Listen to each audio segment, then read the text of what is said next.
تو جو بھی چیز آپ شہر کو نہیں دیتے شہر وہ اپنے لیے فراہم کرتا ہے. تو مافیا حکومت کی مرضی بغیر تو چل نہیں سکتی، کیونکہ جن لوگوں کو آپ نکال رہے ہیں وہ کہاں جائیں گے. کراچی کا صدر جو ہے وہ تقریباً 1.5 کروڑ روپے ماہوار بھتہ دیتا ہے.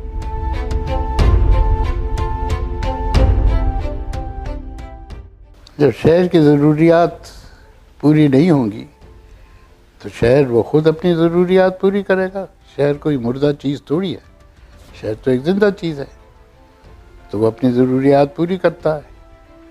آپ ملازمتیں نہیں دے سکتے تو ملازمتیں حاصل کرتا ہے. آپ بس سٹاپ نہیں بنا سکتے، آپ وہ بس سٹاپ بناتا ہے. آپ انڈسٹری کو گودام نہیں دے سکتے تو وہ گودام بھی بنیں گے کہیں نہ کہیں. تو جو بھی چیز آپ شہر کو نہیں دیتے شہر وہ اپنے لیے فراہم کرتا ہے.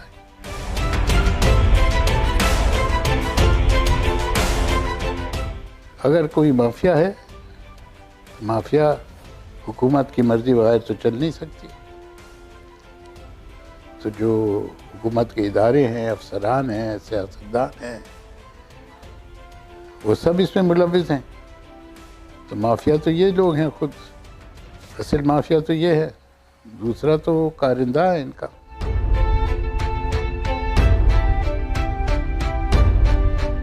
دیکھیں وہ ناکامیاب ہوتی ہے تو فائدہ نہیں ہوتا، اگر وہ کامیاب ہو جاتی ہے تب بھی فائدہ نہیں ہوگا، کیونکہ جن لوگوں کو آپ نکال رہے ہیں وہ کہاں جائیں گے؟ وہ تو خانہ بدوش بن جائیں گے. تو پھر شہری خانہ بدوش پیدا ہو جائیں گے، جو کہ ہو رہے ہیں پیدا. ایک جگہ سے دوسری جگہ، دوسری جگہ سے تیسری جگہ سرکیں گے. آج کم سے کم ایک جگہ تو بیٹھے ہیں. آپ کامیاب کر لیں گے اس کو تو وہ جگہ بدلتی رہے گی.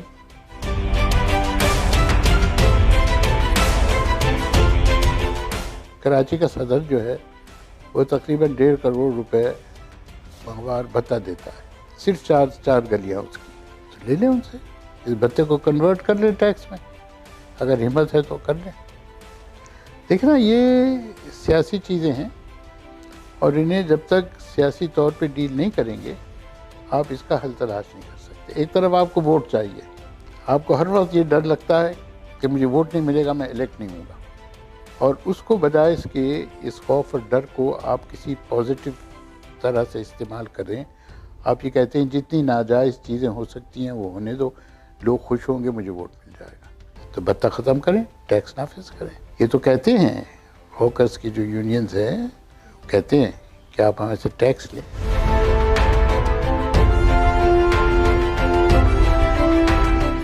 ان کو بالکل ریگولیٹ کیا جا سکتا ہے. جہاں فٹ پاتھ چوڑی ہیں وہاں آپ ہوکرز کو بٹھا سکتے ہیں، کیبنز بنا سکتے ہیں. جہاں پیڈسٹرینائز کر سکتے ہیں جگہوں کو وہاں آپ ہوکرز یا اسٹریٹ اکانومی کو ڈیولپ کر سکتے ہیں.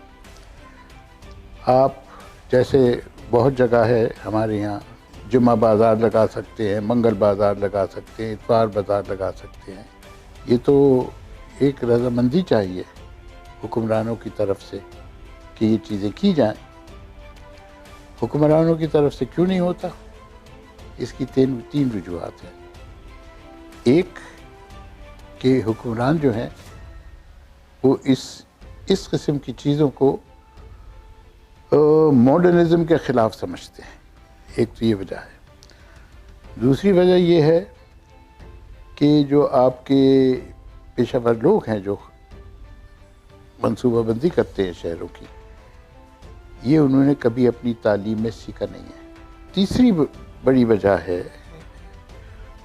وہ یہ ہے کہ جو منصوبہ بنتا ہے شہر کا اس میں یہ چیزیں شامل نہیں کی جاتی.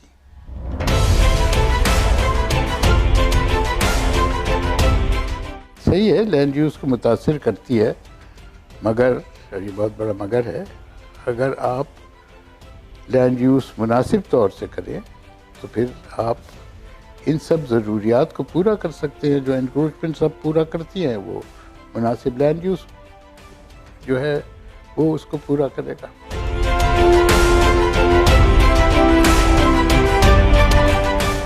اربن ڈیزائن کیسے اور کس طرح بنایا جاتا ہے، میرے خیال میں یہ بات اہمیت رکھتی ہے. ہمارے یہاں اربن ڈیزائن اس طرح سے کیا جاتا ہے کہ سینسس لیا جاتا ہے، اس سینسس کی بنیاد پہ ڈٹرمن کیا جاتا ہے کہ آبادی اتنی بڑھ رہی ہے، کمرشل اتنی ضرورت ہوگی، ہمیں مکانوں کی اتنی ہوگی وغیرہ وغیرہ، اور اس کی بنیاد پہ آپ اپنی ورکبلٹی بناتے ہیں۔ اس میں آپ مزید شامل کرتے ہیں بہت ساری چیزیں، معیشت بھی شامل کرتے ہیں، کتنا ریونیو جنریٹ ہوگا اور لوگوں کو کس کس چیز کی ضرورت ہوگی، یہ ساری چیزیں آتی ہیں۔ مگر اس اربن ڈیزائن میں کون شامل ہوتا ہے؟ پلانر ہوتا ہے حکومت کا، اس کا سٹاف ہوتا ہے، ایک کنسلٹنٹ ہوتا ہے جس کی ٹرمز اور ریفرنس جو ہے وہ بیوروکریسی بناتی ہے، اور سیاستدان ہوتا ہے۔ عوام سے کون پوچھتا ہے؟ اس کا کون سروے کرتا ہے کہ میں کس چیز کی ضرورت ہے؟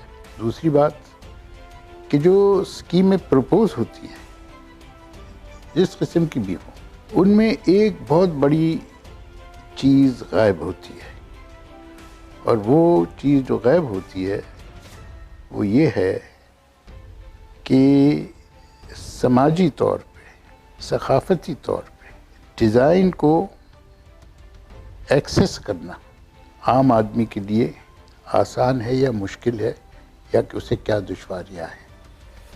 اسی واسطے آپ یہ دیکھیں گے کہ حکومت کی اسکیمیں ڈیولپ ہوتی ہیں، ہزاروں پلاٹ ڈیولپ ہوتے ہیں، وہ برسوں خالی پڑے رہتے ہیں۔ تو جب تک ہم یہ سوالات نہیں پوچھیں گے اور ان کی وجوہات ہم سامنے نہیں لے کے آئیں گے، جو لوگ بتائیں گے آپ جو اربن ڈیزائن کیسے کر سکتے ہیں، نہیں کر سکتے۔